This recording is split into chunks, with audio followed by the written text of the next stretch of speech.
Hello, and welcome back to another installment of Little Princess, aka Rhapsody 2.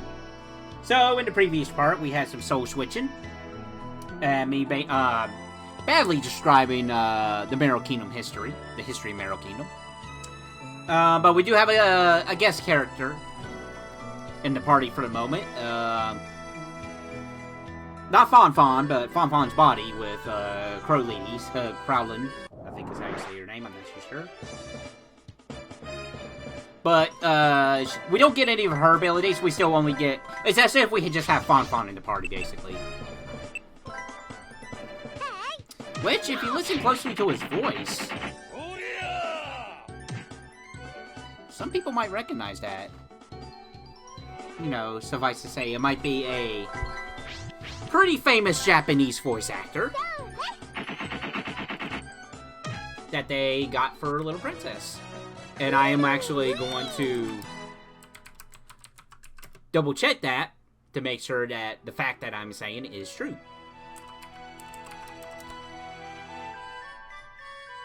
Before I say what the guy's name is.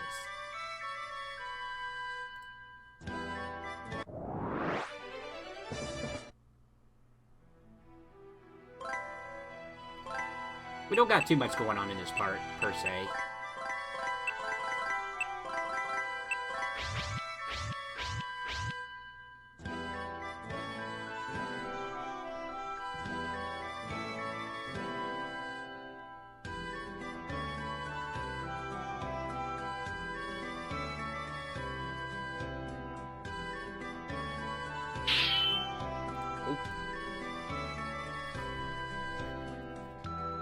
What was that?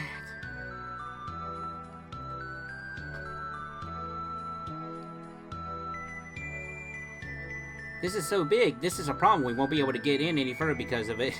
Try slashing it. It's like, it's useless. What shall we do?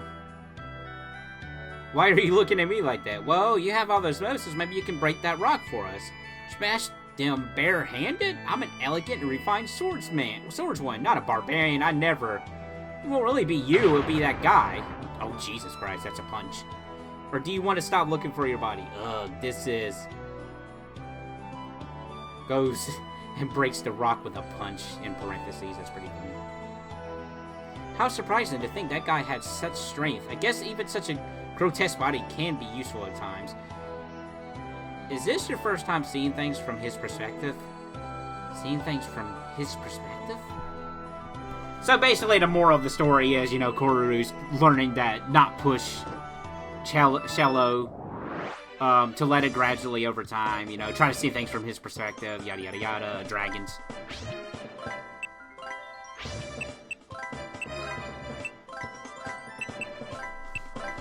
But okay, so let's go back to some research in the middle of this commentary.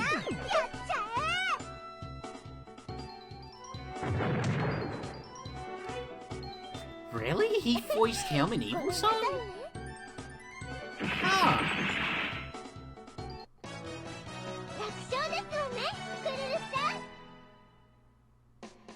That's really bizarre.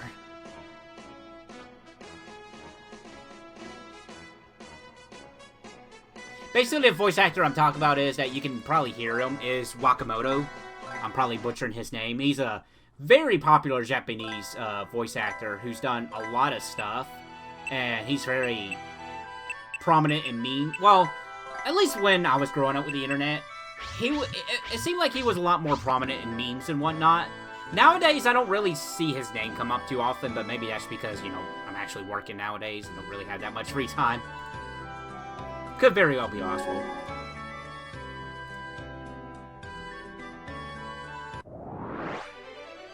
But Wakamoto would also be, you know, he's known for, you know, Rugal, Vega, aka M. Bison. He would also go on to be in this guy, too. I'm trying to see if this is actually Wakamoto, which he's not listed on Behind the Voice, but I'm fairly certain this is the same, this is him.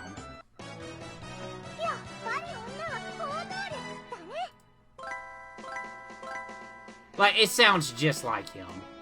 And he's done work for NIS before, so... Yeah, I'm looking at the Marl Kingdom wiki, which I actually didn't know existed until just now. Yeah, he is voiced by Wakamoto.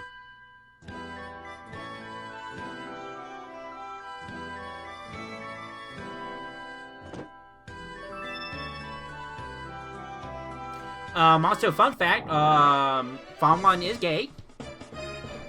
Nothing wrong with that. Because, you know, it's not so much of a thing no more, but I could be wrong because I'm not in Japan. But there was a time where, you know, overly muscular people were considered, you know, oh, you must like other guys, you know, muscly guys and whatnot. That was considered gay in Japan to some circles. Like, again, I know nothing about Japanese culture growing up in any era in Japan, so take whatever I'm saying with a grain of salt. This is like 16th hand knowledge I'm speaking.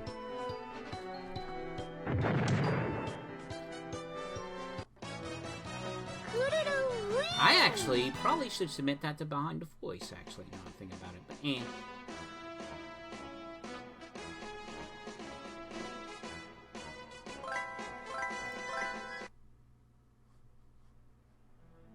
Was this Marl Kingdom wiki just made? The last wiki activity for this was 2019, December 12th.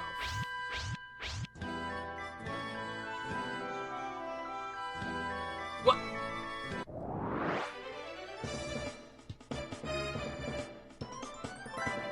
Okay, so this was a joke thing. Okay, let me stop looking at this wiki. Basically, they said this character's 12. Jovel, stop it. She's 12. I'm like, oh goodness. Some interesting things going on in the Marl Kingdom wiki community, I suppose. Oh boy.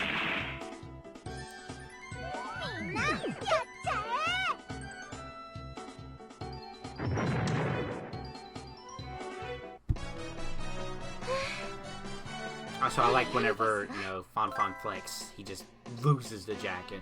Oh, look at that, we got a mushroom buddy. We do a lot of grinding for monster recruitment off screen. Most of the time it's off screen, so that's why I'm such a little bit overpowered to where I need to be.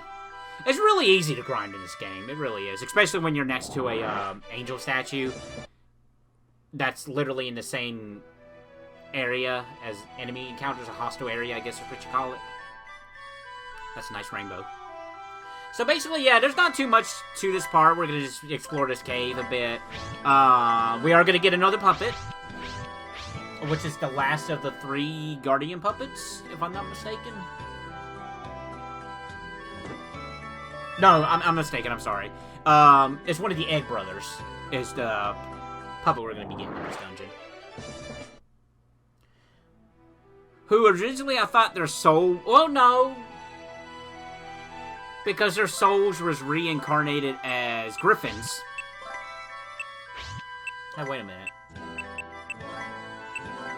They were reincarnated as griffins because in Rhapsody, the time-dimensional griffin that literally held time and space together, like, if it was killed, it would disrupt time and space? Maybe it's a little hazy on that one. So I know the Egg Brothers reincarnated as griffin eggs. But now that we are basically wiping out the griffins and they're reincarnated again as egg puppets, wouldn't that be messing up that... Huh. Unless they found out a secret or something. Yeah, there's one right there.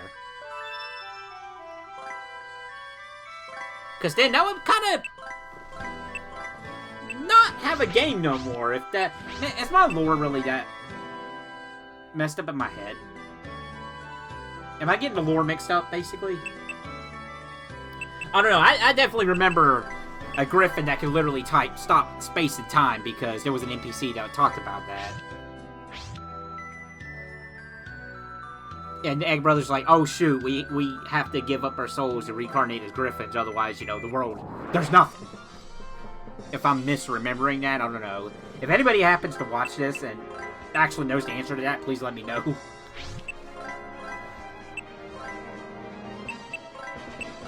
But yeah, basically, you just gonna be hitting the Griffin with the hardest attacks.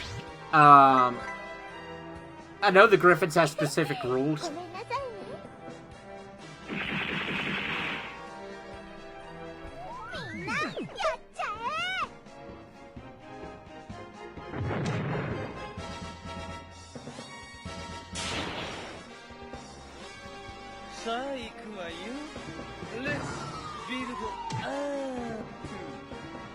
Yeah, this is tail, okay. Oh no, he will lay an egg and leave. Okay. So I guess they're not reincarnating, I guess. Well, they are and they aren't? I don't know, Metal Kingdom series is weird. NIS's games has always had loose continuity. And this is before this guy, it seems like.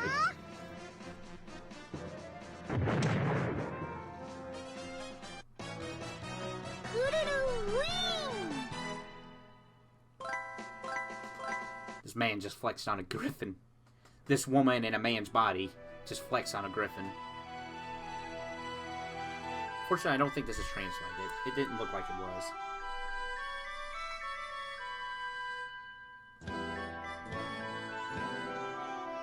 Yeah, he laid the egg. I'm sure there's more context here, I'm just not getting it.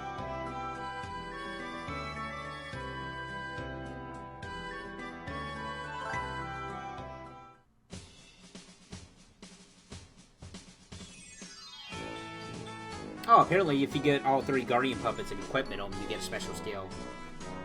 I never did it. Hey, Tail.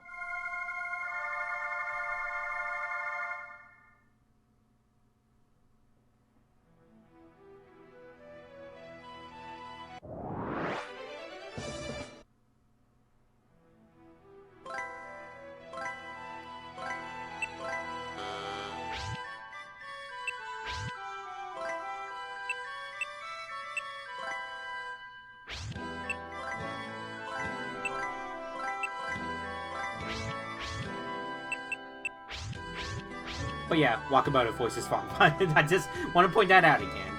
It's pretty funny. It seems like this Gaia 2 was his last work with NIS. Just doing a glance over his Beyond the Voice page. But who knows, maybe there's more things. He was King Drake III in Makai Kingdom, which, you know, he's the best character in that game.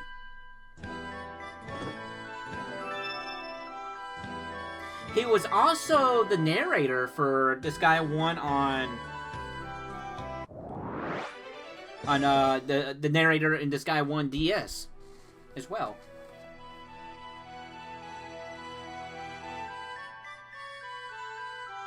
Man's a legend. Perfect Cell.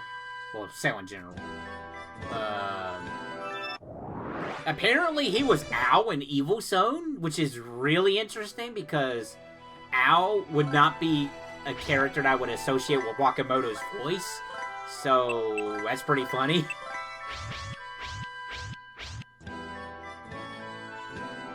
By the way, I play Evil Zone competitively. I will not money match anybody in Evil Zone because even though I say that, I am probably terrible. Evil Zone 2 win. Which is kind of sad because I can actually picture Evil Zone doing really well nowadays because you can make it a simple fighter, like simplified controls and whatnot, like some fighting games are doing. And it still be true to the original source. Heck, if anything, even if you like a simplified get fighting game out of Evil Zone, it'd probably still be more complex than the original. If I had the money, I'd buy the rights to Evil Zone.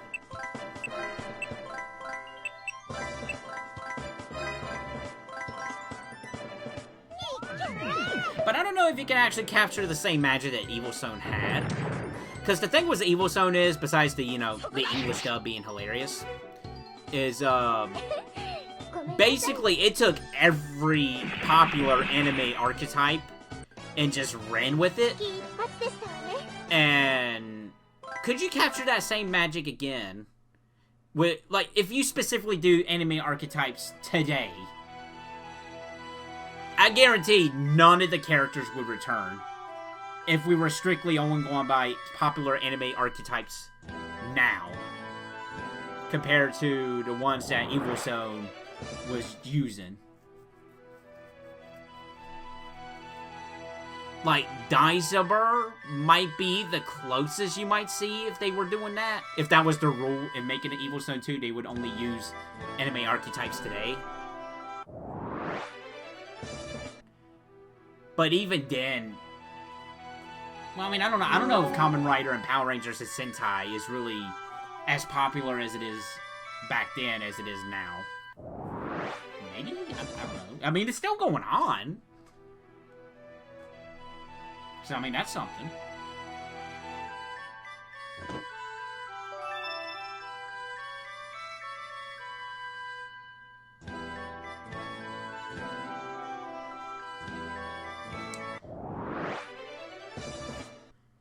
So, yeah, we're still in a cave. Ooh,